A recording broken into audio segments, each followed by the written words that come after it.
हरे कृष्णा।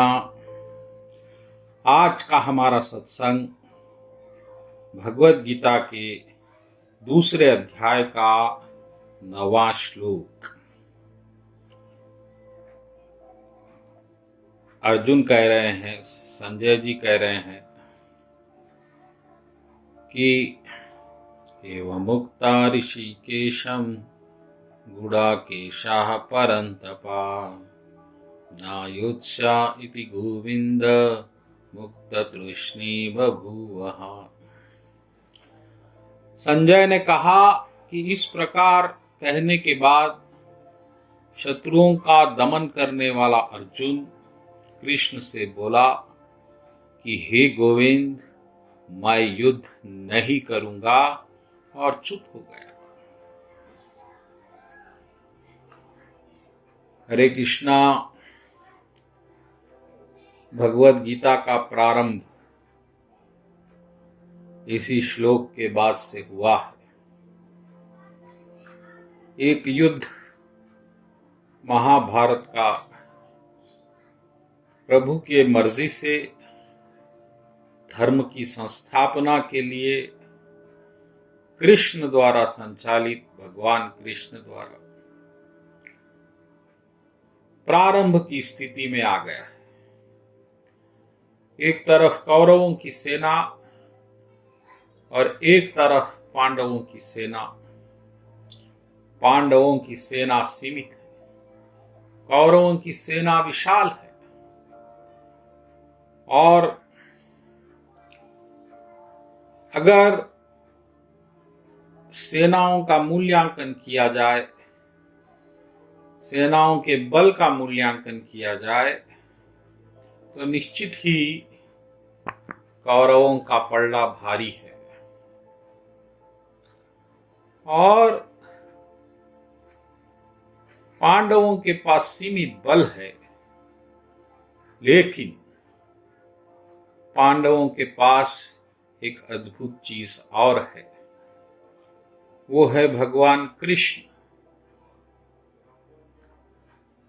और भगवान कृष्ण के सामने कोई बल नहीं ठहर सकता। और भगवान कृष्ण इसमें योद्धा नहीं है, सारथी है। भगवान कृष्ण ने प्रण लिया है कि वो अस्त्र नहीं उठाए और बन गए अपने भक्त के सारथी। और भगवान सारथी बनने के बाद अर्जुन, जो कि पूरे युद्ध का केंद्र है, पूरे जीत का दारोमदार कहीं घूमता है तो अर्जुन के इर्द गिर्द घूमता है। और एक मानो में कहा जाए तो सारा धर्म कहीं अब टिका हुआ है तो अर्जुन के बल पर टिका हुआ है। अर्जुन एक कुशल योद्धा ही नहीं, अर्जुन एक भक्त भी है। इस बात को ध्यान से समझिएगा। अर्जुन एक कुशल योद्धा है, एक कुशल व्यक्तित्व है, लेकिन जो अति उत्तम गुण अर्जुन में है वो है भगवान कृष्ण का भक्त होना। और युद्ध अभी शुरू नहीं हुआ है, लेकिन अर्जुन के मन में एक आंतरिक युद्ध शुरू हो गया है। अर्जुन के मन में प्रश्न उठ गए हैं कि युद्ध करना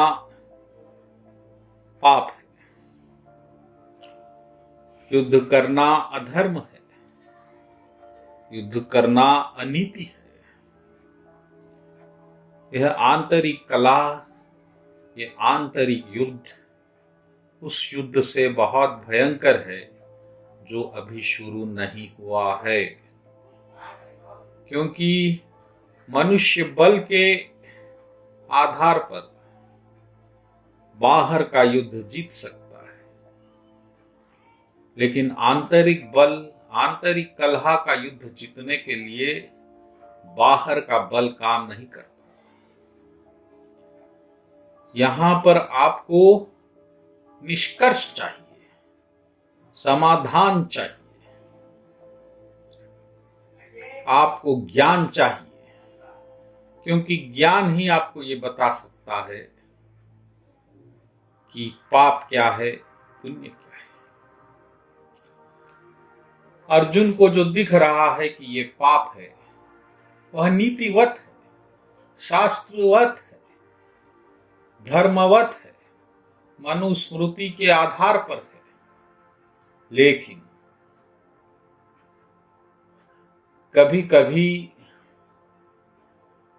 धर्म और अधर्म के बीच का भेद करना बहुत मुश्किल हो जाता है, और इतने सारे चीज भी विफल रहते हैं, क्योंकि धर्म का मार्ग सुगम और गूढ़ है।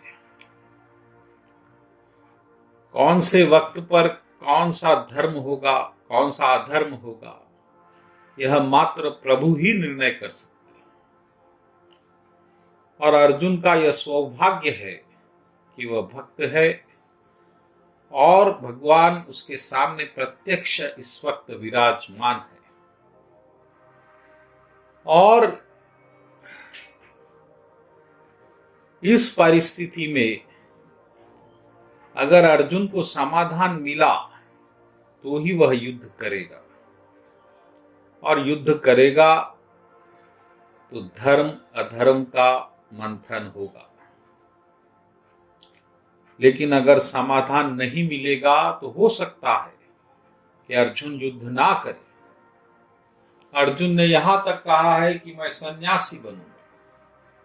अर्जुन छोड़ने के लिए तत्पर है, इस सारे राज्य को, ऐश्वर्य को, अपनी प्रतिष्ठा को, अपने युद्ध कौशल को, सबको।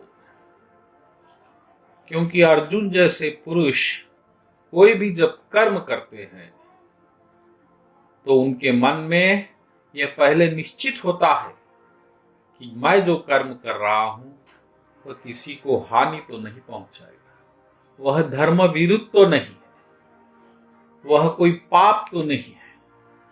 और ऐसा एक मंथन, ऐसा एक निर्णय ही आपको परम सत्य की तरफ लेकर जाता है। मात्र पशुओं की तरह कर्म करना कर्म कौशलता नहीं है। कर्म करने से, क्योंकि कर्म ही भविष्य है, कर्म ही भाग्य है, कर्म ही सुख और दुख है। अगर अर्जुन के मन में यह विचार ना आया होता तो आज अर्जुन इस उच्चतम स्थान पर नहीं होता। कौरवों और अर्जुन में कोई ज्यादा भेद नहीं होता। वह भी मात्र जमीन के टुकड़े के लिए अपना सब कुछ दांव पर लगाए हुए हैं। उनके लिए जमीन का वो टुकड़ा अपने सगे संबंधियों, रिश्तेदारों, धर्म से भी ऊंचा हो गया है। ये एक पागलपन है, यह एक काम वासना है जो मर्यादा लांघ चुकी है। लेकिन अर्जुन अभी भी मर्यादा में है। अर्जुन के मन में प्रश्न उठ रहे हैं कि यार युद्ध करना सही है या नहीं है। यह प्रश्न उठने चाहिए। यह आपके जीवित रहने की एकमात्र निशानी है। वरना अगर आप में प्रश्न नहीं उठ रहे तो फिर मुर्दे में आप में कोई अंतर नहीं है। मुर्दे को जिस हाल में रखेंगे वह भी रहेगा। आपको काल जिस हाल में रख रहा है आप भी रह रहे हैं। आप में दुख के पार जाने का साहस नहीं है। आप में धर्म पे चलने का साहस, धर्म के मार्ग पर चलने का साहस अभी पैदा नहीं हुआ है, क्योंकि धर्म का मार्ग ही सत्य तक पहुंचाएगा। पशुओं के लिए कोई धर्म नहीं है। पशु किसी तरह से चले, किसी को कोई आपत्ति नहीं, लेकिन अर्जुन अगर ये युद्ध कर लेता बिना प्रश्न के, तो कल इतिहास में सवाल खड़े हो जाते कि अर्जुन ने क्यों विचार नहीं किया धर्म अधर्म का। कौरवों की बुद्धि भ्रष्ट है, उन्होंने विचार नहीं किया, यह बात समझ में आती है। लेकिन अर्जुन तो भक्त है। भक्त मात्र जमीन के लिए, अपनी वासना के लिए क्या धर्म की मर्यादा भी लांघ सकता है? इसीलिए अर्जुन ने अंतिम समय में एक निर्णय लिया कि मैं युद्ध नहीं करूंगा। और यह आंतरिक कलह का, अर्जुन ने पहले आंतरिक कलह के युद्ध को छेड़ दिया, और वह युद्ध कौरवों से नहीं, वो युद्ध भगवान कृष्ण से, क्योंकि कृष्ण को समझाना है अर्जुन को कि मैं जो कर रहा हूं सही कर रहा हूं। आप भी अपनी सम्मति दे दीजिए, आप भी कह दीजिए कि हाँ अर्जुन ये पाप है, चलो तुम भी सन्यासी बन जाओ, मैं तुम्हारी दीक्षा दूंगा। लेकिन सामने भगवान कृष्ण है। भगवान कृष्ण को मालूम है कि धर्म क्या है, अधर्म क्या है, और भगवान कृष्ण ही निर्णय करेंगे कि धर्म क्या है, अधर्म क्या है। और यहीं से पैदा हुई भगवत गीता। भगवत गीता वो निर्णय करने वाली है कि धर्म वास्तव में धर्म क्या है। धर्म कभी कभी वो नहीं होता जो किताबों में लिखा होता है। धर्म वो भी नहीं होता जो हमारे भावों से पैदा हो जाता है, वो नहीं होता। धर्म का अर्थ अति गूढ़ होता है, और उस धर्म को सिर्फ शरणागत भक्त ही जान सकता है। क्योंकि अगर वहां पर कृष्ण नहीं होते तो हो सकता कौरव जीत जाते, अर्जुन वहां से युद्ध से विमुख हो जाता, सन्यासी बन जाता, और युद्ध का परिणाम कुछ और हो जाता। तो भगवान कृष्ण ने आगे क्या क्या उत्तर दिए, ये हम अगले सत्संग में देखेंगे। बोलो कृष्ण कन्हैया लाल जी की जय।